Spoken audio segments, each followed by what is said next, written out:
ഏറെ ഹൃദയഭേദകമായിട്ടുള്ള ഒരു ചലച്ചിത്രത്തിന്റെ കഥയാണ് സിനിമാ കഥയിലൂടെ ഇന്ന് നിങ്ങൾ കാണാനായി പോകുന്നത്. ഗോങ്ജു എന്ന് പേരുള്ള ഒരു പെൺകുട്ടിയുടെ കഥയാണിത്. അവളുടെ ജീവിതത്തിൽ സംഭവിച്ച ചില കാര്യങ്ങളിൽ നിന്ന് കരകയറുക എന്നത് അത്രമേൽ പ്രയാസകരമായ ഒന്നായിരുന്നു. വിശദമായ കഥയിലേക്ക് പോകുന്നതിനു മുമ്പ് സിനിമാ കഥകൾ കേൾക്കാൻ ഇഷ്ടപ്പെടുന്ന പുതിയ കൂട്ടുകാരുണ്ടെങ്കിൽ നമ്മുടെ ചാനൽ ഒന്ന് സബ്സ്ക്രൈബ് ചെയ്യണേ. കൂട്ടുകാർക്ക് ഷെയർ ചെയ്തു കൊടുക്കുകയും കമന്റ് ചെയ്യുകയും ലൈക്ക് ചെയ്യുകയും ചെയ്യൂ.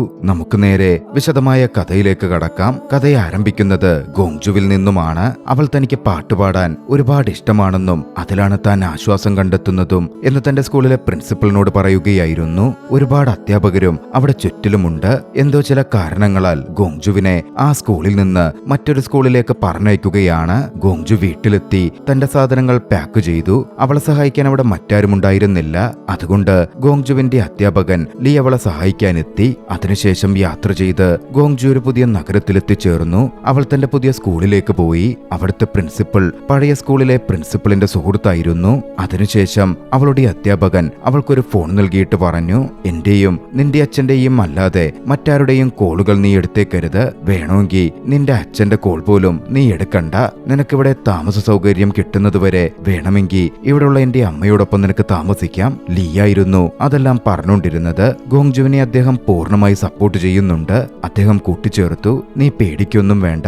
നീ ഒരു തെറ്റും ചെയ്തിട്ടില്ലല്ലോ. കോടതി കാര്യങ്ങളൊക്കെ നോക്കുന്നുണ്ട്. മാധ്യമങ്ങൾ ഈ വിവരം അറിയാതിരിക്കാൻ അവർ പരമാവധി ശ്രമിക്കുന്നുമുണ്ട്. അതിനുശേഷം ലീ തന്റെ അമ്മയുടെ അടുക്കൽ ഗോങ്ജുവിന്റെ കാര്യം സംസാരിച്ചു. അവളെ താമസിപ്പിക്കാൻ വേണ്ടിയായിരുന്നു അത്. പക്ഷേ അപരിചിതയായ ഒരു പെൺകുട്ടിയെ കൂടെ താമസിപ്പിക്കാൻ അവർ വിസമ്മതിച്ചു. പക്ഷെ ലീ ഒരുപാട് അമ്മയെ നിർബന്ധിച്ച ശേഷം ഒരാഴ്ച അവളെങ്കിൽ ഇവിടെ താമസിക്കട്ടെ എന്ന തരത്തിൽ അവന്റെ അമ്മ പറഞ്ഞു. പിന്നീട് ഗോങ്ജു വാഷ്റൂമിലേക്ക് പോവുകയായിരുന്നു. ആ സമയം ലീയും അമ്മയും തമ്മിൽ സംസാരിക്കുന്നത് അവൾ കേട്ടു. ലീയുടെ അമ്മ മറ്റൊരാളുമായി ബന്ധത്തിലാണ്, അതും വിവാഹിതനായിട്ടുള്ള ഒരു മനുഷ്യൻ. അദ്ദേഹം ഒരു പോലീസ് ചീഫാണെന്നും എന്നെ നന്നായി നോക്കിക്കൊള്ളാം എന്ന് അദ്ദേഹം പറഞ്ഞിട്ടുമുണ്ട് എന്നായിരുന്നു അമ്മ ലീയോട് പറഞ്ഞുകൊണ്ടിരുന്നത്. ഗോങ്ജു ആകട്ടെ അതൊക്കെ കേട്ട് തന്റെ മുറിയിലേക്ക് വന്നു. അവൾ ഫോണിൽ നിന്നും അമ്മയെ വിളിക്കാൻ ശ്രമിച്ചു. സത്യത്തിൽ അവളുടെ അമ്മ ഗോങ്ജുവിനെയും അവളുടെ അച്ഛനെയും വർഷങ്ങൾക്ക് മുമ്പ് ഉപേക്ഷിച്ചു പോയതായിരുന്നു. പിന്നീട് അവർ ഈ നഗരത്തിൽ വന്ന് താമസമാക്കി. അവരെ കാണാൻ ഗോങ്ജു വിളിച്ചപ്പോ ആ നമ്പർ നിലവിലുണ്ടായിരുന്നില്ല. അത് ഗോങ്ജുവിൽ വലിയ വിഷമമുണ്ടാക്കി. അടുത്ത ദിവസം ഗോങ്ജു തന്റെ പുതിയ സ്കൂളിലേക്ക് പോയി. അവളുടെ ക്ലാസ് ടീച്ചർ ക്ലാസ്സിൽ എല്ലാവർക്കും അവളെ പരിചയപ്പെടുത്തി കൊടുത്തു. അതിനുശേഷം സ്കൂൾ കഴിഞ്ഞപ്പോ ഗോങ്ജു ഒരു ഫോം പൂരിപ്പിച്ച് നൽകി. അവൾക്ക് നീന്തൽ പഠിക്കാൻ ആഗ്രഹമുണ്ടായിരുന്നു. അവിടെയുണ്ടായിരുന്ന സ്ത്രീയോട് അവൾ ചോദിച്ചു, എന്റെ ശരീരത്തിൽ മുറിവുണ്ടെങ്കിൽ എനിക്ക് നീന്താൻ കഴിയില്ലേ? ആ സ്ത്രീ പറഞ്ഞു, അതിപ്പോ നീ ആദ്യം ഡോക്ടറെ കാണിക്കേണ്ടി വരും. അത് കേട്ടതും ഗോങ്ജു ഒന്ന് ഭയന്നു. അവൾ ചോദിച്ചു, ഡോക്ടർ പുരുഷനാണോ? പക്ഷെ ആ സ്ത്രീ അല്ലെന്ന് പറയുകയും അവിടെ ലേഡി ഡോക്ടർമാരുണ്ട് എന്നറിയിക്കുകയും ചെയ്തു. എന്നാൽ അത് കള്ളമായിരുന്നു. ഗോങ്ജുവിനെ പരിശോധിച്ചത് ഒരു പുരുഷ ഡോക്ടറാണ്. അദ്ദേഹം ഗോങ്ജുവിന്റെ സ്വകാര്യ ഭാഗങ്ങൾ പരിശോധിച്ചപ്പോ ഗോങ്ജുവിന് കടുത്ത പരിഭ്രാന്തി തോന്നി. പിന്നീട് ഗോങ്ജു അവിടെ നിന്നും ഇറങ്ങി ഒരു സൈബർ കഫേയിൽ പോയി. അവൾക്ക് കമ്പ്യൂട്ടറിൽ തിരഞ്ഞ് തന്റെ അമ്മയുടെ വിലാസം കണ്ടുപിടിക്കണമായിരുന്നു. എന്നാൽ അവിടെ ഉണ്ടായിരുന്ന ചില ആൺകുട്ടികൾ ഗെയിം കളിച്ചുകൊണ്ട് വളരെ ഉച്ചത്തിൽ സംസാരിച്ചു. അത് കേട്ടതും എന്തുകൊണ്ടോ ഗോങ്ജു പെട്ടെന്ന് പേടിക്കുകയും അവിടെ നിന്ന് ഓടിപ്പോവുകയും ചെയ്തു. പിന്നീട് അവൾ നേരെ വീട്ടിലേക്കെത്തി. ബെല്ലടിച്ചെങ്കിലും ആരും പുറത്തു വന്നില്ല. ഗോങ്ജു തിരികെ ലീയുടെ അമ്മയുടെ കടയിലേക്ക് പോയി. അവിടെ ഒരുപാട് കസ്റ്റമേഴ്സിനെ കണ്ടപ്പോ ഉടൻ തന്നെ അവൾ അവരെ കച്ചവടത്തിൽ സഹായിക്കാൻ ആരംഭിച്ചു. ലീയുടെ അമ്മയ്ക്കും അതിൽ തന്നെ സന്തോഷം തോന്നിയിരുന്നു. കുറച്ചു കഴിഞ്ഞ് ലീയുടെ അമ്മ അവൾക്ക് ഭക്ഷണം നൽകി. അവളുമായി കുറച്ചുനേരം സംസാരിക്കുകയും ചെയ്തു. അടുത്ത ദിവസം ഗോങ്ജു തന്റെ ക്ലാസ്സിലിരിക്കുകയായിരുന്നു. എന്നാൽ അവൾക്ക് പഠനത്തിലൊട്ടും ശ്രദ്ധിക്കാൻ കഴിയുന്നില്ല. അപ്പോഴാണ് അവളുടെ ഓർമ്മകൾ കഴിഞ്ഞ കാലത്തേക്ക് പോയത്. ഗോങ്ജു ഒരു പോലീസ് സ്റ്റേഷനിലിരിക്കുകയാണ്. പോലീസ് ഓഫീസർ അവളോട് ചോദിക്കുന്നുണ്ട്, ഒരാൾ മരണപ്പെട്ടു, ഇനിയെങ്കിലും സത്യം പറ. എന്നാൽ ഗോങ്ജു വല്ലാതെ ഭയന്നിരുന്നു. അവൾ പറഞ്ഞു, പ്ലീസ് എന്നെ ഇവിടുന്ന് പോകാൻ അനുവദിക്കൂ. അതിനും കുറച്ചു നാളുകൾക്ക് മുമ്പ് ഒരു കാര്യം നടന്നിരുന്നു. ഗോങ്ജു അപ്പോൾ ഒരു സ്റ്റോറിൽ ജോലി ചെയ്യുകയാണ്. സ്റ്റോറിന്റെ ഉടമസ്ഥൻ നേരത്തെ പോയപ്പോ അയാളുടെ മകൻ അവിടെ എത്തി. ഡോങ്യു എന്നായിരുന്നു അവന്റെ പേര്. അവന്റെ ശരീരത്തിൽ പരിക്കുകൾ ഉണ്ടായിരുന്നു. എന്താ പറ്റിയത് എന്ന് ഗോങ്ജു അവനോട് ചോദിച്ചെങ്കിലും ഡോങ്യു ഒന്നും തന്നെ പറഞ്ഞില്ല. അവൻ അവിടെ നിന്ന് കുറച്ച് ഡ്രിങ്ക്സും മറ്റു സാധനങ്ങളും എടുത്ത് നേരെ പുറത്തേക്ക് പോയി. ഗോങ്ജു ഗ്ലാസ് വഴി നോക്കി. ദൂരെ കൂടി നിന്ന ആൺകുട്ടികളുടെ ഒരു സംഘത്തിനടുത്തേക്കായിരുന്നു അവൻ പോയത്.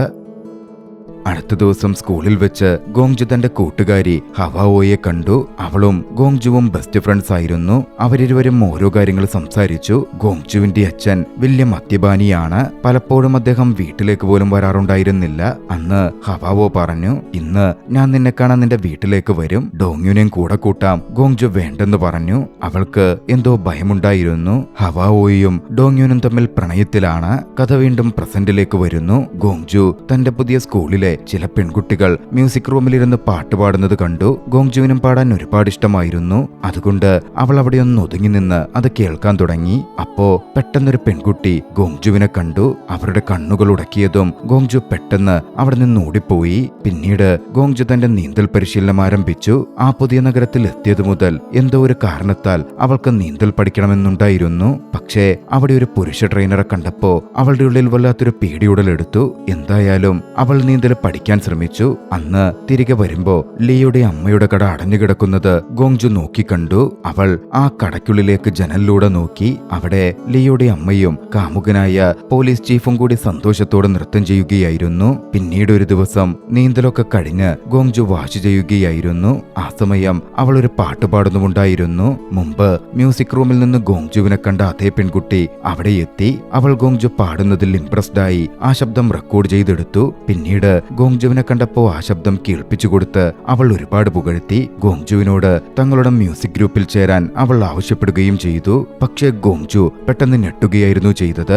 അവൾ തന്റെ സ്വകാര്യതയിൽ കടന്നു കയറിയെന്നും തന്റെ പാട്ട് റെക്കോർഡ് ചെയ്തെന്നും പറഞ്ഞ് ദേഷ്യപ്പെട്ട ഗോങ്ജു ആ പാട്ട് ഡിലീറ്റ് ചെയ്യാനും ഇല്ലെങ്കിൽ അവൾക്കെതിരെ താൻ കംപ്ലൈന്റ് ചെയ്യുമെന്നും പറഞ്ഞ് അവിടുന്ന് പോയി. പെട്ടെന്നാണ് ഗോങ്ജു ഒന്ന് നിന്നത്. എന്നിട്ട് തിരിഞ്ഞ പെൺകുട്ടിയോട് ചോദിച്ചു, നിന്റെ ഫോണിൽ ഇന്റർനെറ്റ് ഉപയോഗിക്കാൻ പറ്റുമോ? അവൾ അതേയെന്ന് പറഞ്ഞതും ആ പെൺകുട്ടിയുടെ ഫോണിൽ അവൾ തന്റെ അമ്മയുടെ വിലാസം നോക്കി അത് കണ്ടെത്തി. പിന്നാലെ അവളെയും കൂട്ടിക്കൊണ്ട് അവരെ കാണാനായി അവൾ പോവുകയും ചെയ്തു. യാത്ര ചെയ്ത് അവർ ഒരു സ്റ്റേഷനിലെത്തി. ആ സമയം അവൾ ആ പെൺകുട്ടിയോട് പറഞ്ഞു, ഇവിടുന്ന് ഞാൻ തനിയെ പൊക്കോളാം. ഗോങ്ജു അവിടെ നിന്ന് തനിയെ യാത്ര ചെയ്ത് തന്റെ അമ്മയുള്ള ഇടത്തെത്തി. അവർ അവിടെ ഒരു കടയിൽ ജോലി നോക്കുകയായിരുന്നു. ഗോങ്ജു അവരെ കണ്ട് പുഞ്ചിരിച്ചെങ്കിലും ആ സ്ത്രീക്ക് തന്റെ മകളെ കണ്ട് ഒട്ടും സന്തോഷം തോന്നിയിരുന്നില്ല. അവർ ഗോങ്ജുവിനോട് ചോദിച്ചതുപോലും നീ എന്താ ഇവിടെ ചെയ്യുന്നതെന്ന മട്ടിലായിരുന്നു. ഗോങ്ജു പറഞ്ഞു, 3 വർഷം മുമ്പ് അമ്മ ഞങ്ങളെ ഉപേക്ഷിച്ച് പോയ ശേഷം ഒരിക്കൽ പോലും ഞങ്ങളെ കാണാൻ വന്നിട്ടില്ല. എനിക്കമ്മയെ ഓർമ്മ വന്നുകൊണ്ട് മാത്രം ഞാനൊന്ന് കാണാൻ വന്നതാണ്. അപ്പോൾ അവളുടെ അമ്മ ഇരുന്നു കൊണ്ട് അവളോട് പറഞ്ഞു, നിന്നെ കണ്ടതിൽ സന്തോഷേ ഉള്ളൂ. എന്താ അമ്മ നമ്പർ മാറ്റിയത്? ഗോങ്ജു ചോദിച്ചപ്പോ ഞാൻ പുതിയൊരു ഫോൺ വാങ്ങിയെന്നായിരുന്നു അവർ പറഞ്ഞത്. താൻ അങ്ങോട്ടേക്ക് ട്രാൻസ്ഫർ ആയി വന്ന കാര്യവും ഇപ്പോ പഴയൊരു ടീച്ചറുടെ വീട്ടിലാ താമസിക്കുന്നത് എന്നും അവൾ അമ്മയോട് പറഞ്ഞപ്പോ അവളോട് സംസാരിക്കാൻ താല്പര്യമില്ലാത്ത പോലായിരുന്നു ഒഴിഞ്ഞു മാറാൻ ആ അമ്മ ശ്രമിച്ചുകൊണ്ടിരുന്നത്. എനിക്ക് നിന്നെ ഒരു തരത്തിലും സഹായിക്കാൻ പറ്റില്ലെന്നും പുതിയ വിവാഹത്തിലും എന്റെ ജീവിതം അത്ര നല്ല രീതിയിലല്ല മുന്നോട്ടു പോകുന്നതും എന്നും ആ അമ്മ പറഞ്ഞു. അപ്പോഴേക്കും അവരുടെ പുതിയ ഭർത്താവ് അവിടെ എത്തി. തന്റെ മകളെ അവിടെ വിട്ട് അവരാ ഭർത്താവിന്റെ അടുത്തേക്ക് പോയി. തന്റെ അമ്മ തന്നെ ഇങ്ങനെ അവഗണിച്ചത് വല്ലാത്തൊരു ദേഷ്യവും സങ്കടവും ഗോങ്ജുവിന്റെ ഉള്ളിൽ സൃഷ്ടിച്ചിരുന്നു. ഗോങ്ജു അവിടെ നിന്ന് പോവാനിറങ്ങിയപ്പോ തന്നെ അങ്ങോട്ടേക്ക് വഴി കാണിച്ച ആ പെൺകുട്ടി താനും അമ്മയും തമ്മിലുള്ള സംസാരം മുഴുവൻ കേട്ട് തിരിച്ചു പോകുന്നത് അവൾ കണ്ടു. അവൾക്ക് ദേഷ്യം വന്നു. ആ പെൺകുട്ടിയെ പിടിച്ചു നിർത്തി, നീ എന്തിനാ ഞങ്ങളുടെ സംസാരം ഒളിച്ചു കേട്ടത്? നീ എന്തായിരുന്നു അവിടെ ചെയ്തത് എന്ന മട്ടിൽ ഗോങ്ജു ചോദിച്ചു. എല്ലാം കൊണ്ടും ഗോങ്ജുവിന് ദേഷ്യം വന്നിരുന്നു. അവൾ ഒട്ടും മടിച്ചല്ല. അവിടെ നിന്ന് തിരികെ തന്റെ അമ്മ ജോലി ചെയ്യുന്ന ആ ഷോപ്പിലേക്ക് പോയി. അവിടെ ഉണ്ടായിരുന്ന സാധനങ്ങളൊക്കെ അവൾ തള്ളി താഴെയിട്ടു. കൂടാതെ അമ്മയുടെ മുമ്പിൽ വെച്ച് അവരുടെ പുതിയ ഭർത്താവിനെ ചുംബിച്ച് അവിടെ നിന്ന് ഇറങ്ങിപ്പോയി. പിന്നീട് അങ്ങോട്ടേക്ക് അവളുടെ ജീവിതം കുറച്ചു നാളുകൾ സ്വാഭാവികമായി കടന്നുപോയി. പെട്ടെന്നൊരു ദിവസം അവൾ നീന്തുമ്പോ വല്ലാതെ കഷ്ടപ്പെടുന്നുണ്ടായിരുന്നു. ആ സമയം മുമ്പ് ഗോങ്ജുവിന് വഴികാട്ടിയ ആ പെൺകുട്ടിയുണ്ടല്ലോ, അവൾ അങ്ങോട്ടേക്ക് എത്തി. അവൾ അവിടെ ഒരു കുറിപ്പ് വെച്ച ശേഷം ഓടിപ്പോയി. അതൊരു സോറി നോട്ടായിരുന്നു. കൂട്ടത്തിൽ ഒരു ഡ്രിങ്കും ഉണ്ടായിരുന്നു. ഗോങ്ജുവിന് ആ പെൺകുട്ടിയോട് ഒരു സൗഹൃദം തോന്നി. പിന്നീട് അവൾ തലയൊക്കെ തുറത്ത് കയറാൻ നേരം അവളുടെ ഫോണിലേക്ക് ഒരു കോൾ വന്നു. അപരിചിതമായ നമ്പറിൽ നിന്നുമായിരുന്നു ആ കോൾ വന്നത്. ഗോങ്ജു കോൾ എടുത്തപ്പോ എതിർവശത്തുള്ള വ്യക്തി പറഞ്ഞു, ഇത് ഗോങ്ജുവിന്റെ നമ്പറല്ലേ, ഞങ്ങൾക്ക് നിങ്ങളെ ഒന്ന് കാണണമെന്നുണ്ട്. പേടിച്ചവൾ വേഗത്തിൽ ഫോൺ കട്ട് ചെയ്തു. കഥ വീണ്ടും ഒരു ഫ്ലാഷ് ബാക്കിലേക്ക് പോകുന്നു. ഹവാവോ പറഞ്ഞ പോലെ ഒരു ദിവസം രാത്രിയിൽ ഡോങ്ങിനെയും കൂട്ടിക്കൊണ്ട് ഗോങ്ജുവിന്റെ വീട്ടിൽ വന്നിരുന്നു. ഡോങ്യുവിന് വീണ്ടും ആൺകുട്ടികളുടെ സംഘത്തിൽ നിന്ന് തല്ലുകിട്ടിയിട്ടുണ്ട്. അവന്റെ മുഖത്തെ പരിക്കിൽ ഗോങ്ജു മരുന്ന് പുരട്ടി കൊടുത്തു. എപ്പോഴും ഡോങ്യുവിന് ഉപദ്രവിക്കപ്പെടുന്നതുകൊണ്ട് തന്നെ ഗോങ്ജുവിന് അവനോടൊരു സിമ്പതി തോന്നിയിരുന്നു. കഥ വീണ്ടും പ്രസന്റിലേക്ക് വരികയാണ്. ഒരു ദിവസം ഗോങ്ജു മ്യൂസിക് റൂം ഒഴിഞ്ഞുകിടക്കുന്നത് കണ്ട് അകത്ത് കയറി അവളുണ്ടായിരുന്ന ഒരു ഗിറ്റാർ എടുത്ത് വായിക്കാനും പാട്ടുപാടാനും തുടങ്ങി. കുറച്ചു സമയത്തിനു ശേഷം ആ പെൺകുട്ടികളുടെ ഗ്രൂപ്പ് അവിടെ എത്തിച്ചേർന്നു. ഗോങ്ജു അത്രയും മനോഹരമായ ശബ്ദത്തിൽ പാടുന്നത് കേട്ട് അവർ പുറത്ത് മാറി നിന്ന് അത് ശ്രദ്ധിച്ചു. ഒരു പെൺകുട്ടിയാകട്ടെ അതൊക്കെ റെക്കോർഡ് ചെയ്യുന്നുണ്ടായിരുന്നു. പക്ഷേ ഗോങ്ജു പിന്നീട് അവരെ കണ്ടതും അവിടെ നിന്ന് ഇറങ്ങിപ്പോയി. ആ പെൺകുട്ടികൾ ഗോങ്ജുവിന്റെ പിന്നാലെ തന്നെ ചെന്ന് ചോദിച്ചു, നീ ഇത്ര നല്ല രീതിയിൽ പാടാൻ എവിടെന്നാ പഠിച്ചത്? വേറൊരു പെൺകുട്ടി പറഞ്ഞു, നിന്റെ ശബ്ദത്തില് വലിയൊരു വേദനയുള്ള പോലെ തോന്നുന്നു. ഗോങ്ജു പക്ഷേ മറുപടിയൊന്നും പറയുന്നുണ്ടായിരുന്നില്ല. അവൾ മുന്നോട്ട് നടന്നുപോയിക്കൊണ്ടേയിരുന്നു. അന്ന് സ്കൂള് കഴിഞ്ഞ് ഗോങ്ജു വീട്ടിലേക്ക് വന്നപ്പോ ലിയുടെ അമ്മയുടെ കടയുടെ മുമ്പിൽ എന്തോ ബഹളം കേൾക്കുന്നത് കണ്ടു. അവൾ നോക്കിയപ്പോ ഒരു സ്ത്രീ പ്രശ്നമുണ്ടാക്കിക്കൊണ്ടിരിക്കുകയാണ്. ലിയുടെ അമ്മയാണെങ്കിൽ കരയുന്നുമുണ്ട്. അപ്പോഴാണ് ഒരു കാര്യം വ്യക്തമാകുന്നത്. പോലീസ് ചീഫിന്റെ ഭാര്യയായിരുന്നു അത്. തന്റെ ഭർത്താവിന് ലിയുടെ അമ്മയുമായി ബന്ധമുണ്ട് എന്ന കാര്യം മനസ്സിലാക്കി അവർ അവിടെ എത്തി പ്രശ്നമുണ്ടാക്കിയതാണ്. ഉടൻ ഗോങ്ജു പോലീസിനെ വിളിക്കാൻ തുടങ്ങി. എന്നാൽ ആ പോലീസ് ചീഫ് ഇതെല്ലാം കണ്ട് അവിടെ എത്തിയതും ഓടിപ്പോകുന്നത് അവൾ നോക്കിക്കണ്ടു. അപ്പോഴേക്കും ഒരാഴ്ചയായിരുന്നു. ഗോങ്ജു ലിയുടെ അമ്മയുടെ വീട് വിട്ടുപോകാൻ വേണ്ടി തയ്യാറെടുത്തു. പക്ഷേ പോകുന്നതിന് മുമ്പ് അവൾ ലിയുടെ അമ്മയുടെ അടുത്തു ചെന്നു. തല്ലൊക്കെ കൊണ്ടതുകൊണ്ട് അവരുടെ ശരീരത്തിൽ പരിക്കുകളുണ്ടായിരുന്നു. അവരെ വിളിച്ചെഴുന്നേൽപ്പിച്ച് ഗോങ്ജു അവരോട് സംസാരിക്കാൻ ശ്രമിച്ചു. അവൾ അവരുടെ പരിക്കുകളിൽ മരുന്ന് പുരട്ടി കൊടുത്തു. ആ സമയം അവർ പറഞ്ഞു, നീ പോവാൻ തീരുമാനിച്ചിട്ടുണ്ടെങ്കിലും നീ പോവരുത്. നിനക്ക് ഇവിടെ താമസിക്കാം. നീ എന്താ ചെയ്തതെന്നും എന്തുകൊണ്ടാ ഇങ്ങോട്ടേക്ക് വന്നത് എന്നുമൊന്നും എനിക്കറിയില്ല. എങ്കിലും നീ ഇവിടെ താമസിച്ചോ, എനിക്കൊരു കുഴപ്പവുമില്ല. ആ സംസാരത്തിനിടയിൽ പോലീസ് ചീഫ് ലിയുടെ അമ്മയെ തുടർച്ചയായി വിളിക്കുന്നുണ്ടായിരുന്നു. എന്നാൽ ലിയുടെ അമ്മ ആ കോളൊന്നും എടുത്തില്ല. കുറച്ച് കഴിഞ്ഞതും ആ പോലീസ് ചീഫ് അവരുടെ വീടിന്റെ മുമ്പിലെത്തി. അദ്ദേഹം ലിയുടെ അമ്മയെ ഒരുപാട് അനുനയിപ്പിക്കാൻ ശ്രമിക്കുകയും ചെയ്തു. എന്നിട്ട് പറഞ്ഞു, ഞാൻ പ്രോമിസ് ചെയ്യാം, ആ സ്ത്രീയിൽ നിന്നും ഞാൻ ഉടൻ ഡിവോഴ്സ് വാങ്ങും. ദയവായി നീ എന്നെ ഉപേക്ഷിക്കരുത്. ഒടുവിൽ ലിയുടെ അമ്മ അത് സമ്മതിച്ചു. ഗോങ്ജു ഇതൊക്കെ നോക്കിക്കാണുന്നുണ്ടായിരുന്നു. എന്തായാലും അവൾ തന്റെ പോകാമെന്നുള്ള പ്ലാൻ ഉപേക്ഷിച്ചു. തന്റെ സാധനങ്ങൾ തിരികെ അൺപാക്ക് ചെയ്ത് അവിടെ വെച്ചു. പിന്നീട് സ്കൂളിൽ വെച്ച് ഗോങ്ജു വീണ്ടും മ്യൂസിക് ഗ്രൂപ്പിലെ ആ കുട്ടികളെ കണ്ടു. അവരും ഗോങ്ജുവും തമ്മിൽ പെട്ടെന്ന് തന്നെ സൗഹൃദം ഉടലെടുത്തു. പിന്നീട് ഒരു ദിവസം പോലീസ് ചീഫ് ലിയെ കണ്ട് സംസാരിച്ചു. താൻ അവന്റെ അമ്മയെ കല്യാണം കഴിക്കുമെന്നും അവരെ നന്നായി നോക്കുമെന്നും പറഞ്ഞു. ലീക്ക് പക്ഷേ അതൊട്ടും ഇഷ്ടപ്പെടുന്നുണ്ടായിരുന്നില്ല. എങ്കിലും അവൻ ഒന്നും തന്നെ മിണ്ടിയില്ല. പിന്നീട് ലീ ഗോങ്ജുവിനോട് വന്ന് സംസാരിച്ചു. നിന്റെ കേസിൽ അവരെല്ലാവരെയും കുറ്റക്കാരായി കണ്ടെത്തി എന്ന കാര്യം പറഞ്ഞു. അവരുടെ മാതാപിതാക്കൾ അപ്പീൽ നൽകാൻ ആഗ്രഹിക്കുന്നുണ്ടെങ്കിലും തെളിവുകളുള്ളതുകൊണ്ട് അവർക്കൊന്നും ചെയ്യാൻ കഴിയില്ല എന്ന് ലീ കൂട്ടിച്ചേർത്തു. കൂട്ടത്തിൽ നിനക്ക് ഡോങ്യുവിനെ ഓർമ്മയില്ലേ? അവൻ കുറ്റം വിസമ്മതിച്ചിട്ടുണ്ട്. അവനെല്ലാവരും നിർബന്ധിച്ചത് ചെയ്യിപ്പിച്ചു എന്നാ അവൻ പറഞ്ഞത്. ഇപ്പോ ഒക്കെയും കഴിഞ്ഞില്ലേ, നീ അത് മറന്നു കളഞ്ഞേരെ എന്ന് ലീ പറഞ്ഞു വെക്കുകയും ചെയ്തു. കഥ വീണ്ടും ഒരു ഫ്ലാഷ് ബാക്കിലേക്ക് പോകുന്നു. അപ്പോഴാണ് ആ കാര്യം വ്യക്തമാകുന്നത്. ഒരുപാട് ആൺകുട്ടികൾ ചേർന്ന് ഓരോരുത്തരായി ഗോങ്ജുവിനെ ക്രൂരമായി പീഡിപ്പിച്ചിരുന്നു. 43 ആൺകുട്ടികളായിരുന്നു അവളോട് ആ ക്രൂരത ചെയ്തത്. അടുത്ത ദിവസം തങ്ങൾക്ക് നടന്ന ക്രൂരതയോർത്ത് ഗോങ്ജുവും ഹവാവോയും ഏറെ കരഞ്ഞിരുന്നു. കഥ വീണ്ടും പ്രസന്റിലേക്ക് വരികയാണ്. അടുത്ത ദിവസം സ്കൂളിൽ വെച്ച് കൂട്ടുകാരികൾ ഗോങ്ജുവിന് ഒരു വാർത്ത എത്തിച്ചു. ഗോങ്ജു പാടുന്ന വീഡിയോ അവരൊരു ഏജൻസിക്ക് അയച്ചു കൊടുത്തിരുന്നു. അവർ അതിൽ ഇൻട്രസ്റ്റഡ് ആയി ഗോങ്ജുവിനെ കാണണമെന്ന് പറഞ്ഞിട്ടുണ്ട്. പക്ഷേ ഗോങ്ജുവിന് ദേഷ്യം വരികയായിരുന്നു ചെയ്തത്. അവൾ ചോദിച്ചു, നീ ഇത് ഇന്റർനെറ്റിലിട്ടോ? ഇല്ല, ഞങ്ങൾ മെയിൽ വഴിയെ അയച്ചത്. നിനക്ക് ഭാഗ്യമുണ്ട്, ഈ അവസരം വളരെ കുറച്ചുപേർക്ക് കിട്ടാറുള്ളൂ. ഗോങ്ജു പക്ഷേ ദേഷ്യത്തിൽ അവിടെ നിന്ന് പോകാൻ തുടങ്ങി. കൂട്ടുകാരി അവളുടെ പിന്നാലെ ചെന്ന് മനസ്സിലാക്കിക്കാൻ ശ്രമിച്ചു. പക്ഷേ ഗോങ്ജു പറഞ്ഞു, എനിക്കിതൊന്നും തന്നെ ചെയ്യണ്ട. കൂട്ടുകാരിക്കാകെ അത് കണ്ട് ഞെട്ടലായിരുന്നു ഉണ്ടായത്. നിനക്കെന്താ പറ്റിയേ? നീ എന്താ വിചിത്രമായി പെരുമാറുന്നത്? ആ കൂട്ടുകാരി ചോദിച്ചുകൊണ്ടിരുന്നു. അവൾക്ക് ഗോങ്ജുവിനെയും ഗോങ്ജുവിന്റെ പാട്ടും ഏറെ ഇഷ്ടപ്പെട്ടിരുന്നു. പിന്നീട് ഗോങ്ജുവുമായി സംസാരിച്ച് അവളെ പാട്ടുപാടാമെന്ന് ആ കൂട്ടുകാരി സമ്മതിപ്പിച്ചെടുത്തു. അവർ ഒന്നിച്ചായിരുന്നു അന്നവിടെ നിന്ന് മടങ്ങിയതും. ഗോങ്ജുവും ലിയുടെ അമ്മയും തമ്മിൽ വളരെ നല്ല രീതിയിലെടുത്തു. ഗോങ്ജു ആ അമ്മയെ പരിപാലിക്കാനും മറ്റും ആരംഭിച്ചിരുന്നു. ഒരു ദിവസം ഗോങ്ജു കൂട്ടുകാരിയുടെ വീട്ടിൽ പോയി. ആ കൂട്ടുകാരി അവൾക്ക് മേക്കപ്പ് ഒക്കെ ഇട്ടുകൊടുത്തു. പിന്നാലെ സംസാരിക്കുന്നതിനിടയിൽ നീ എപ്പോഴെങ്കിലും കിസ് ചെയ്തിട്ടുണ്ടോ എന്ന് ചോദിച്ചു. ഗോങ്ജു ആദ്യമൊന്നും മിണ്ടിയില്ല. വീണ്ടും ചോദിച്ചപ്പോ ഗോങ്ജു പറഞ്ഞു, 43 തവണ ഞാൻ കിസ് ചെയ്തിട്ടുണ്ട്. അത് കേട്ട ആ കൂട്ടുകാരി ഞെട്ടി. പിന്നാലെ ഗോങ്ജു പറഞ്ഞു, അവർ മനുഷ്യരായിരുന്നില്ല, ഗൊറില്ല ചിന്തകളായിരുന്നു. കൂട്ടുകാരിക്കൊന്നും മനസ്സിലായില്ല. ഇതെന്ത് എന്ന മട്ടിൽ അവൾ വിചിത്രമായി അവളെ നോക്കി. അതിനുശേഷം അവരിരുവരും ഒരുമിച്ച് സന്തോഷമൊക്കെ പങ്കിട്ടു. ഒരുമിച്ച് പാടി അതിന്റെ വീഡിയോ റെക്കോർഡ് ചെയ്തു. അങ്ങനിരിക്കെയാണ് ഗോങ്ജുവിന്റെ അച്ഛൻ അവളെ വിളിച്ച് കാണാൻ വരാൻ ആവശ്യപ്പെട്ടത്. അദ്ദേഹം അതേ നഗരത്തിലെത്തിക്കഴിഞ്ഞിരുന്നു. ഗോങ്ജു പെട്ടെന്ന് അദ്ദേഹമുള്ള റെസ്റ്റോറന്റിൽ വന്ന് അദ്ദേഹത്തെ കണ്ടു. എന്നാൽ അപ്പോഴും അദ്ദേഹം ഒരുപാട് മദ്യപിക്കുന്നുണ്ടായിരുന്നു. അദ്ദേഹം കുറച്ച് പേപ്പറുകൾ എടുത്ത് ഗോങ്ജുവിന്റെ കയ്യിൽ കൊടുത്ത് ഒപ്പിടാൻ പറഞ്ഞു. ഒന്നും നോക്കാതെ അച്ഛൻ കൊടുത്തതാണല്ലോ എന്ന് ചിന്തിച്ച് അവൾ ഒപ്പിട്ട് കൊടുക്കുകയും ചെയ്തു. ഒന്നും മിണ്ടാതെ ആ അച്ഛൻ അവിടുന്ന് പോയി. അദ്ദേഹത്തിന് തന്റെ മകളെക്കുറിച്ച് എന്തെങ്കിലും ആശങ്കയുള്ളതായി തോന്നിയതേയില്ല.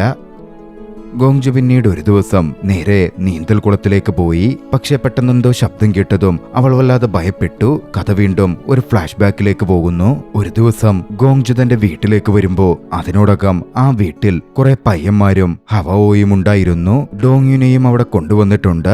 എന്താ കാര്യമെന്ന് മനസ്സിലാവാതെ അവൾ നിന്നതും ഹവാവോ അവൾക്കടുത്തെത്തി പറഞ്ഞു, ഈ പയ്യന്മാരാ ഡോങ്യുനെ എപ്പോഴും ഉപദ്രവിക്കുന്നത്. ഇവർക്കൊരു ട്രീറ്റ് കൊടുക്കാൻ വേണ്ടി ഇങ്ങോട്ടേക്ക് കൊണ്ടുവന്നതാ. അപ്പോ പിന്നെ ഡോങ്യുനെ അവർ ഉപദ്രവിക്കില്ലല്ലോ. ഡോങ്യുവും അവരും തമ്മിൽ സൗഹൃദത്തിലാവുകയും ചെയ്യും. എനിക്ക് ഡോങ്യുനെ രക്ഷിക്കണം. അതിനാ ഞാൻ ഇങ്ങനെ ചെയ്തത്. ഹവാവോ തന്റെ അടുത്ത സുഹൃത്തായതുകൊണ്ട് ഗോങ്ജു ഒന്നും തന്നെ പറഞ്ഞില്ല. പക്ഷെ ആ കുട്ടികളുടെ ആഘോഷം അതിരുവിടുകയായിരുന്നു. ആ പയ്യന്മാർ ഹവാവോയെ മയക്കുമരുന്നും മദ്യവും കുടിപ്പിച്ച് അവളെ മോശം രീതിയിൽ ഫോട്ടോ എടുക്കാൻ തുടങ്ങി. ഇതൊക്കെ കണ്ടതും ഗോങ്ജു ഇടപെട്ടു. ആ പയ്യന്മാരോട് അവിടെ നിന്ന് ഇറങ്ങിപ്പോവാൻ പറഞ്ഞു. ഡോങ്യുനെ ശല്യം ചെയ്യരുതെന്നും കൂട്ടിച്ചേർത്തു. എന്നാൽ ഒരു ആൺകുട്ടി ഗോങ്ജുവിനോട് തന്നെ തർക്കിച്ചു. അവൻ ഗോങ്ജുവിനെ ഭീഷണിപ്പെടുത്തി അവളുടെ മുന്നിൽ വെച്ച് ഡോങ്യുനെ തല്ലാൻ തുടങ്ങി. അത് കണ്ടതും ഗോങ്ജു പോലീസിനെ വിളിച്ച് അവിടുത്തെ പ്രശ്നങ്ങൾ പറഞ്ഞ് അങ്ങോട്ട് വരാൻ ആവശ്യപ്പെട്ടു. എന്നാൽ ഒരു ആൺകുട്ടി അവളുടെ കയ്യിൽ നിന്ന് ഫോൺ പിടിച്ചു വാങ്ങി. അവൻ പോലീസിനോട് പറഞ്ഞു, ഞാൻ ഇൻസ്പെക്ടറുടെ മകനാ സംസാരിക്കുന്നത്. എന്റെ കൂട്ടുകാരി ഒരു തമാശ ചെയ്തതാ. നിങ്ങൾ ഇങ്ങോട്ടേക്ക് വരേണ്ട കാര്യമൊന്നുമില്ല. ഗോങ്ജു വല്ലാതെ ഭയപ്പെട്ടിരുന്നു. കഥ വീണ്ടും പ്രസന്റിലേക്ക് വരുന്നു. സംസാരിക്കുന്നതിനിടയിൽ കൂട്ടുകാരി ഗോങ്ജുവിനോട് ചോദിച്ചു, എന്താ നിന്റെ സ്വപ്നം? നിനക്കെന്താ ചെയ്യേണ്ടത്? ഗോങ്ജു പറഞ്ഞു, എനിക്ക് നീന്തൽ പഠിക്കണം. എനിക്ക് 25 മീറ്റർ നീന്തണം. ആ വിചിത്രമായ സ്വപ്നം കേട്ട് അവളുടെ കൂട്ടുകാരികൾ അത്ഭുതപ്പെട്ടു. അതിനുശേഷം ലിയുടെ ഫോൺ കോൾ ഗോങ്ജുവിനെ തേടിയെത്തി. അദ്ദേഹം ചോദിച്ചു, നിന്റെ അച്ഛൻ നിന്നെ കാണാൻ വന്നിരുന്നോ? നിന്നെ കൊണ്ട് അദ്ദേഹം എന്തെങ്കിലും പേപ്പറിൽ ഒപ്പിടിപ്പിച്ചോ? ഗോങ്ജു അതേ എന്ന് പറഞ്ഞു. ഉടൻ ലീ പറഞ്ഞു, എന്താന്നറിയാതെ നീ ഒരു പേപ്പറിലും ഒപ്പിട്ട് കൊടുക്കരുതായിരുന്നു. അത് ആ പെറ്റീഷൻ പേപ്പറുകളായിരുന്നു. അത് കേട്ടതും ഗോങ്ജു ആകെ തകർന്നു പോയി. അവൾ തന്റെ അച്ഛനെ വിളിച്ചെങ്കിലും അദ്ദേഹം ഫോൺ എടുക്കുന്നുണ്ടായിരുന്നില്ല.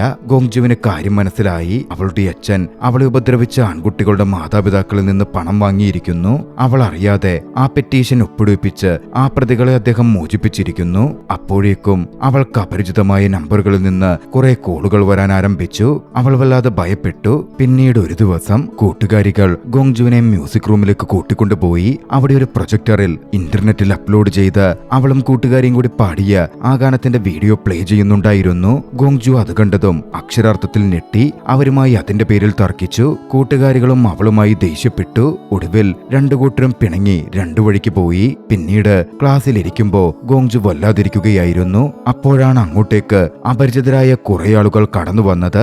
അവർ കയ്യിലുള്ള പേപ്പറുകളിൽ ഒപ്പുവെക്കാൻ ഗോങ്ജുവിനോട് ആവശ്യപ്പെട്ടുകൊണ്ടിരുന്നു. അപ്പോഴാണ് വ്യക്തമാകുന്നത് അതവളെ ഉപദ്രവിച്ച ആൺകുട്ടികളുടെ പാരന്റ്സ് ആയിരുന്നു. ഗോങ്ജു അവിടെ നിന്ന് ഒരു തരത്തിൽ രക്ഷപ്പെട്ട് ഒരു മുറിയിൽ കയറി വാതിലടച്ചു. വല്ലാതെ ഭയന്നിരുന്ന് കരയാൻ തുടങ്ങി. പക്ഷെ ആ ആളുകളെല്ലാം ആ മുറിയുടെ പുറത്തെത്തി അവിടെ നിന്ന് ഒച്ചയുണ്ടാക്കാൻ ആരംഭിച്ചു. കഥ വീണ്ടും ഫ്ലാഷ് ബാക്കിലേക്ക് പോകുന്നു. അന്ന് പോലീസിനെ വിളിച്ച ശേഷം ആ കുട്ടികൾ അവിടെ നിന്ന് പോയിരുന്നില്ല. അവർ വീണ്ടും അവിടെ നിന്ന് മദ്യപിക്കാനും മറ്റും തുടങ്ങി. ഒരു ഘട്ടത്തിൽ അവർ മയക്കുമരുന്ന് കലർത്തിയ ഒരു ഡ്രിങ്ക് ഡോങ്യുവിന്റെ കയ്യിൽ ഗോങ്ജുവിനായി കൊടുത്തയച്ചു. ഗോങ്ജു ആകട്ടെ അതറിയാതെ അത് കുടിക്കുകയും ചെയ്തു. അതോടെ ലഹരി അധികമായി വീണയവളെ ആ ആൺകുട്ടികൾ ഓരോരുത്തരും ഗൊറില്ല മാസ്ക് ധരിച്ച് ക്രൂരമായി പീഡിപ്പിച്ചു. അവളുടെ കൂട്ടുകാരി ഹവാവോയെയും അവർ അത്തരത്തിൽ പീഡിപ്പിച്ചിരുന്നു. ഡോങ്യുവിനെയും അവർ വെറുതെ വിട്ടില്ല. ഭീഷണിപ്പെടുത്തി ഡോങ്യുവിനെ കൊണ്ടും ഗോങ്ജുവിനെ അവർ ഉപദ്രവിപ്പിച്ചു. പക്ഷേ ഡോങ്യു എവിടെയാണുള്ളതെന്ന് വിവരമറിഞ്ഞ് ഡോങ്യുവിന്റെ അച്ഛൻ അങ്ങോട്ടേക്ക് എത്തിയിരുന്നു. അദ്ദേഹം ഡോങ്യുവിനെ അവിടെ നിന്ന് കൂട്ടിക്കൊണ്ടുപോയി. പക്ഷെ ഗോങ്ജുവിനെയോ ഹവാവോയെ രക്ഷിക്കാൻ നിന്നില്ല. പിന്നീട് നടന്ന കാര്യങ്ങളിൽ മനം നൊന്ത് ഹവാവോ ആത്മഹത്യ ചെയ്തു. അതോടെയാണ് പോലീസ് ഈ വിവരമൊക്കെ അറിയുന്നതും ഗോങ്ജുവിനെ ചോദ്യം ചെയ്ത് എല്ലാ സത്യം സത്യങ്ങളും മനസ്സിലാക്കുന്നതും. അതോടെ ആ ആൺകുട്ടികൾ പിടികൂടപ്പെട്ടു. കേസ് ഒരു വഴിക്ക് നടക്കുകയാണ്. കേസിന്റെ പശ്ചാത്തലത്തിലാണ് ഗോങ്ജുവിന് തന്റെ സ്കൂൾ തന്നെ മാറേണ്ടി വന്നത്. ആ ആൺകുട്ടികൾ കുറ്റക്കാരാണെന്ന് കണ്ടെത്തി അവർക്ക് ശിക്ഷ ലഭിക്കാൻ പോവുകയായിരുന്നു. പക്ഷേ ഗോങ്ജുവിന്റെ അച്ഛൻ ചില ആൺകുട്ടികളുടെ മാതാപിതാക്കളിൽ നിന്ന് പണം വാങ്ങി ഗോങ്ജുവിനെ അറിയിക്കാതെ പെറ്റീഷനിൽ ഒപ്പിടുവിപ്പിച്ചു. അതോടെ ആ പയ്യന്മാർ സ്വതന്ത്രരായി. ആ വിവരം ബാക്കി ആൺകുട്ടികളുടെ മാതാപിതാക്കൾ അറിഞ്ഞപ്പോ ഇന്റർനെറ്റിൽ അപ്ലോഡായ ഗോങ്ജുവിന്റെ വീഡിയോ കണ്ട് അവർ ആ സ്കൂളിലേക്ക് എത്തുകയും തങ്ങളുടെ മക്കളെയും മോചിപ്പിക്കാൻ വേണ്ടി അവളെ കൊണ്ട് ഒപ്പിടുവിപ്പിക്കാൻ ശ്രമിക്കുകയും ചെയ്യുകയാണ്.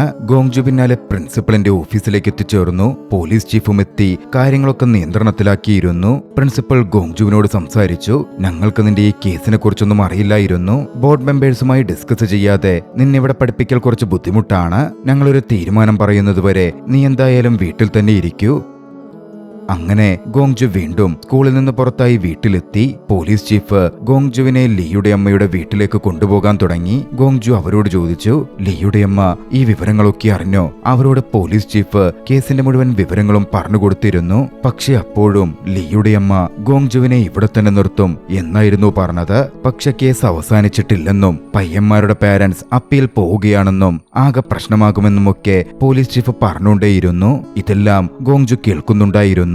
ലീയുടെ അമ്മയെ ബുദ്ധിമുട്ടിക്കരുതെന്ന് കരുതി സാധനങ്ങൾ പാക്ക് ചെയ്ത് അവിടെ നിന്ന് പോകാനായി അവൾ ഇറങ്ങി. പോകുന്നതിനു മുമ്പ് പോലീസ് ചീഫിനടുത്തെത്തി അവൾ പറഞ്ഞു, എന്റെ കൂട്ടുകാരി ആ ആൺകുട്ടികൾ കാരണം പ്രഗ്നന്റ് ആയി. എന്നാൽ എല്ലാം അനുഭവിച്ചിട്ടും എനിക്കൊന്നും നടന്നില്ല എന്ന ഭാവത്തിലായിരുന്നു ഞാൻ നടന്നത്. അതുകൊണ്ട് എല്ലാ ദുഃഖവും അവൾ ഒറ്റയ്ക്ക് സഹിക്കേണ്ടി വന്നു. ഒടുവിൽ അവൾ സ്വയം ജീവനൊടുക്കി. അതും പറഞ്ഞ് അവരുടെ അനുവാദം പോലും വാങ്ങാൻ നിൽക്കാതെ അവൾ ആ വീട് വിട്ടിറങ്ങി. പോലീസ് ചീഫ് ഓടി വന്നു. അദ്ദേഹത്തിന്റെ കൈകളിൽ ഒരു പീഡകനെ മോചിപ്പിക്കുന്നതിനുള്ള പെറ്റീഷൻ പേപ്പറുകൾ ഉണ്ടായിരുന്നു. അദ്ദേഹം പറഞ്ഞു, എനിക്കറിയാവുന്ന ഒരാളാ ഇത് ഒപ്പിടിച്ചു തരാൻ പറഞ്ഞ് എന്നെ പറഞ്ഞു വിട്ടത്. ആ പയ്യനെ കൊണ്ട് നിർബന്ധിച്ച് ചെയ്യിച്ചതാണെന്ന് അവര് പറഞ്ഞത്. നിനക്കറിയാലോ അവനെ, ഡോങ്യുൻ എന്ന അവന്റെ പേര്. നിനക്ക് സംഭവിച്ച കാര്യങ്ങളിൽ അവന് ഖേദമുണ്ട്. അവൻ ക്ഷമ ചോദിക്കുന്നുവെന്നും അവൻ പറഞ്ഞിട്ടുണ്ട്. ഉടൻ ഗോങ്ജു ചോദിച്ചു, അവനെന്തിനാ മാപ്പ് ചോദിക്കുന്നേ? അല്ലേലും ആ പയ്യന്മാരെന്തിനാ മാപ്പ് ചോദിക്കുന്നേ? എല്ലാ സ്ഥലങ്ങളിൽ നിന്നും ഒളിച്ചോടുന്നത് ഞാൻ മാത്രമല്ലേ അനുഭവിക്കുന്നുള്ളൂ. അവർക്കൊരു കുഴപ്പവുമില്ലല്ലോ. അതൊപ്പിട്ട് കൊടുക്കാതെ ഗോങ്ജു തന്റെ സാധനങ്ങളും എടുത്ത് ഒരിടത്തേക്ക് പോയി. അവൾ തന്റെ അച്ഛനെ വിളിച്ചെങ്കിലും അവളുടെ അച്ഛന്റെ മറുപടിയൊന്നും കേൾക്കുന്നുണ്ടായിരുന്നില്ല. അദ്ദേഹം ലഹരിയിലായിരുന്നു. അദ്ദേഹത്തിന്റെ ചുറ്റും നിന്ന് പെൺകുട്ടികൾ സംസാരിക്കുന്നതിന്റെയും പാട്ടും ശബ്ദവും ഒക്കെ കേൾക്കാമായിരുന്നു. തന്റെ അച്ഛൻ തന്നെ ചതിച്ച് ആ പണവുമായി ആഘോഷിച്ച് ജീവിക്കുകയാണ് എന്നവൾ തിരിച്ചറിഞ്ഞു. അവൾ അങ്ങനെ ഫോൺ വിളിച്ചുകൊണ്ടിരിക്കെ പെട്ടെന്ന് അവിടെ ഒരാൾ വന്നു. ഗോങ്ജു വല്ലാതെ ഭയപ്പെട്ടു. പക്ഷെ അയാൾ അവിടുന്ന് പോയി. പിന്നീട് അയാൾ പോയ ശേഷം ലീയുമായി ഫോൺ ചെയ്ത് ഗോങ്ജു സംസാരിച്ചു. താനിപ്പോൾ ഒരു സോനയിലാണ് തങ്ങുന്നത് എന്ന് പറഞ്ഞ അവൾ, ഞാനിനി എന്താ ചെയ്യേണ്ടത്? എനിക്ക് വല്ലാതെ പേടിയാകുന്നു എന്ന് പറഞ്ഞു. അവളുടെ ടീച്ചർ മറുപടി കൊടുത്തു, വിവരങ്ങളൊക്കെ മാധ്യമങ്ങൾ അറിഞ്ഞിട്ടുണ്ട്. കേസ് പത്രങ്ങളിൽ അച്ചടിച്ചു വന്നു. എന്തു ചെയ്യണമെന്ന് എനിക്കും ഒരു പിടുത്തവുമില്ല. ഞാൻ നിന്നെ പിന്നീട് വിളിക്കാം. അതും പറഞ്ഞ് അദ്ദേഹവും കോൾ കട്ട് ചെയ്തു. ഭയന്നു വിറച്ച ഗോങ്ജു തന്റെ രാത്രി അവിടെ ചിലവഴിച്ചു. പിന്നീട് സൈബർ കഫേയിൽ നിന്ന് അവൾ വാർത്തകൾ നോക്കി. തന്റെ ആ പീഡന കേസ് എല്ലാവരുടെയും മുമ്പിലേക്ക് എത്തിയിരിക്കുന്നത് അവൾ നോക്കിക്കണ്ടു. തന്റെ ജീവിതം പൂർണ്ണമായും തകരാൻ പോകുന്നു. താൻ പൂർണ്ണമായും ഒറ്റപ്പെടുന്നു എന്നവൾ മനസ്സിലാക്കുക കൂടിയായിരുന്നു. അവൾ തന്റെ സാധനങ്ങളും എടുത്ത് മുന്നോട്ട് നടക്കാൻ തുടങ്ങി. അവൾക്കൊരുപാട് കോളുകൾ വരുന്നുണ്ടായിരുന്നു. എന്നാൽ ഗോങ്ജു അതൊന്നും എടുത്തതേയില്ല. കൂട്ടുകാരിയുടെ മെസ്സേജും ഗോങ്ജുവിനെ തേടി എത്തുന്നുണ്ടായിരുന്നു. ഗോങ്ജു, നീ എവിടെയാ? നീ ഒരു തെറ്റും ചെയ്തിട്ടില്ല. പ്ലീസ് തിരികെ വരൂ എന്നായിരുന്നു മെസ്സേജ്. ഗോങ്ജു പക്ഷേ മറുപടി നൽകിയില്ല. കുറച്ചു കഴിഞ്ഞ് ആ കൂട്ടുകാരിക്കും ബാക്കി കൂട്ടുകാർക്കും ഒരു വീഡിയോ ലഭിച്ചു. അതിൽ അതിക്രൂരമായി ഗോങ്ജുവിന്റെ കൂട്ടുകാരി ഹവാവോ പീഡിപ്പിക്കപ്പെടുന്നത് കാണാമായിരുന്നു. അവളുടെ കരച്ചിലിന്റെ ശബ്ദം അസഹനീയമായിരുന്നു. അവർക്കത് കണ്ടു നിൽക്കാൻ കഴിഞ്ഞില്ല. അവർ ലാപ്ടോപ്പ് അടച്ചുവെച്ചു. പിന്നാലെ അവർക്ക് ഗോങ്ജുവിന്റെ കോൾ വന്നു. കുറച്ചു കഴിഞ്ഞതും ഗോങ്ജു ഒരു പാലത്തിലൂടെ തന്റെ സാധനങ്ങളുമായി നടന്നു നീങ്ങുകയായിരുന്നു. കുറച്ചു കഴിഞ്ഞതും ആ പാലത്തിൽ അവളുടെ സാധനങ്ങൾ മാത്രമായി. ഗോങ്ജു ആ നദിയിലേക്ക് എടുത്തു ചാടിയിരുന്നു. അവൾ വെള്ളത്തിൽ നിന്നും മുങ്ങിയ ശേഷം പൊങ്ങി വന്നു. ആ സമയം പശ്ചാത്തലത്തിൽ പണ്ട് കൂട്ടുകാരി ചോദിച്ച ഒരു കാര്യം തെളിഞ്ഞു കേൾക്കുന്നുണ്ടായിരുന്നു. നീ എന്തിനാ ഈ 25 മീറ്റർ നീന്താൻ പഠിക്കുന്നേ? എന്റെ മനസ്സ് മാറുകയാണെങ്കിൽ ഞാൻ ചിലപ്പോ പുതിയൊരു തുടക്കം കുറിക്കും. അതിനു വേണ്ടിയിട്ടാണ്. ഗോങ്ജു പിന്നാലെ വെള്ളത്തിലേക്ക് താഴ്ന്നു പോകാൻ തുടങ്ങി. ആ ദൃശ്യങ്ങളിൽ ചലച്ചിത്രം അവസാനിക്കുന്നു. കൊറിയയിൽ നടന്ന യഥാർത്ഥ സംഭവത്തെ അടിസ്ഥാനമാക്കിയാണ് ഈ ചലച്ചിത്രം നിർമ്മിക്കപ്പെട്ടിട്ടുള്ളത്. നിങ്ങളുടെ അഭിപ്രായങ്ങൾ കമന്റുകളിൽ രേഖപ്പെടുത്തുമല്ലോ. വീഡിയോ ഇഷ്ടമായാൽ ലൈക്ക് ചെയ്യുക, ചാനൽ സബ്സ്ക്രൈബ് ചെയ്തും ഷെയർ ചെയ്തു കൊടുത്തും ഞങ്ങളെ സപ്പോർട്ട് ചെയ്യുക. മറ്റൊരു മികച്ച ചലച്ചിത്രവുമായി വീണ്ടും നമുക്ക് കണ്ടുമുട്ടാം. അതുവരെ ബൈ.